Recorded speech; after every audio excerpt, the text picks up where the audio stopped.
Welcome back to Pastry Maestra. I'm Teresa and today I'm making coffee and chocolate macaron.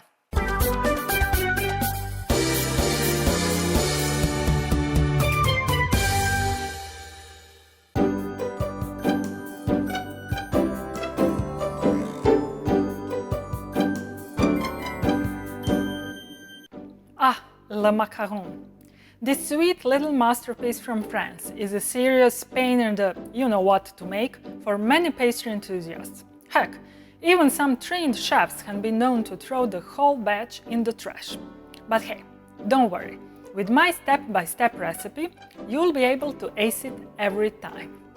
Anyway, macaron was probably invented in the medieval Italy, when the Arabs brought almonds from the Middle East. It is believed that macaron got its name from the word maccherone or macaroni, which means fine pastry when translated from Italian. In 16th century, Caterina de' Medici, the Italian noblewoman who married Henri, the Duke of Orléans and the future King of France, brought these delicious treats from Italy to France.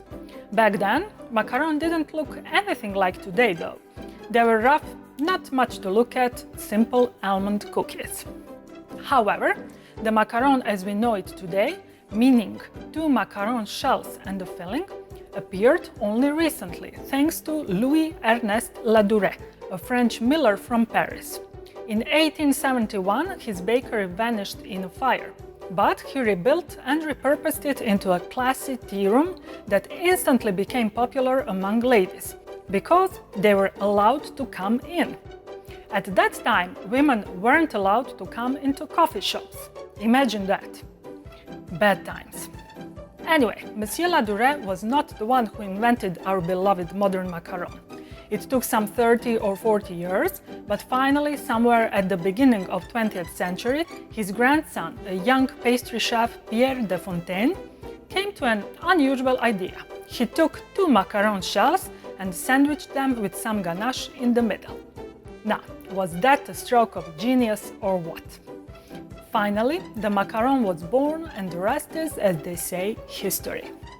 Today, some 100 years later, you can buy macaron anywhere. And just in Ladurée, in Paris, France, they make 370 kilos, which is more than 800 pounds of these fancy, colorful delights every day.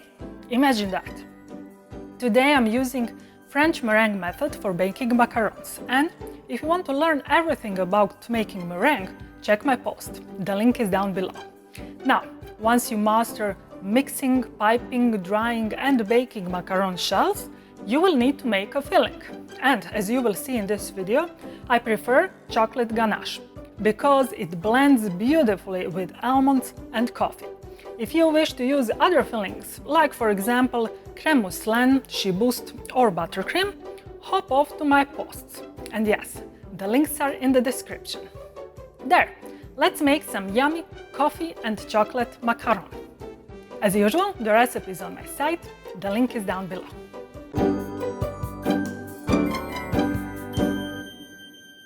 To make macaron shells, first thing I'm gonna do is put sifted almond flour, sifted powdered sugar and instant coffee powder into a bowl and stir well with a whisk. I've placed aged egg whites into a bowl of a stand mixer fitted with whisk attachment, and I'm gonna whisk them on medium speed until soft peaks form.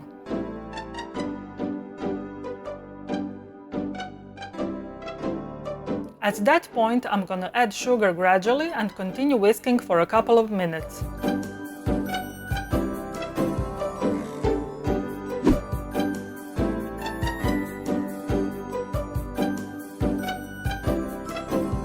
Now I'm gonna fold the dry ingredients into my meringue.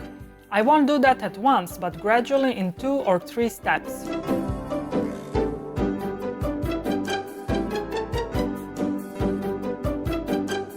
The batter should be glossy and slightly runny, like a thick cake batter. If it's still dull and rather firm, continue mixing until you get the desired consistency. I've filled my piping bag fitted with 10 mm, which is 3/8 of an inch round tip with the mixture, and now I'm gonna pipe circles approximately 4 cm, which is 1.6 inches in diameter. If you don't have macaron silicone mat, you can use a template under your parchment paper or draw the circles like I did. I'm gonna leave my macaron shells at room temperature to dry. The amount of time you need to leave them will vary from 30 minutes to a couple of hours, depending on the humidity. When I lightly touch them, my fingers shouldn't stick and it has to be clean.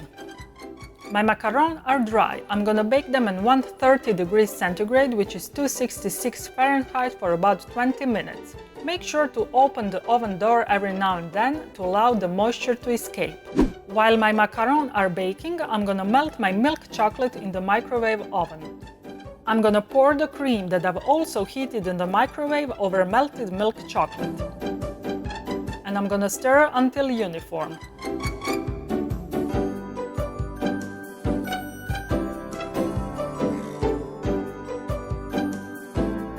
Then I'm gonna add softened butter. I'm gonna leave my ganache at room temperature to set. First, I'm gonna pipe a blob of ganache on one macaron shell.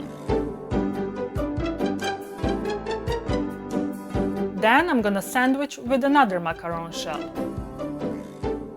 Naturally, you can serve the macaron right now, but they are much better if left overnight in the fridge. So I wholeheartedly recommend that you exercise some patience and wait until tomorrow. Trust me, it will be worth your while. Bon appétit!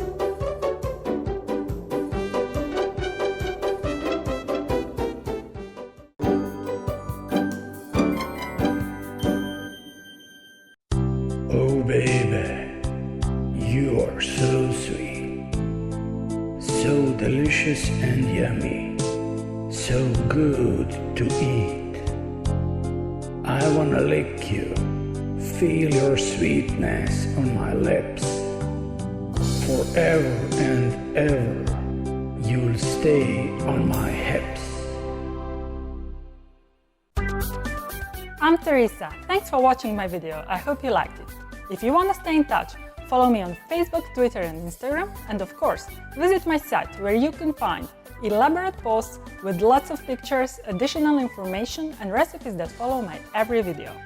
Also, on my site you can download my free 365 pages ebook, The Pastry Chef, and maybe buy me a macaron.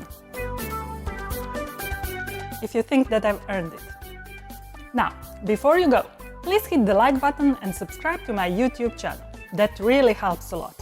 Finally, and this is the most important thing, don't forget to create sweetness every day, because sweetness is happiness. See you in my next video. Bye!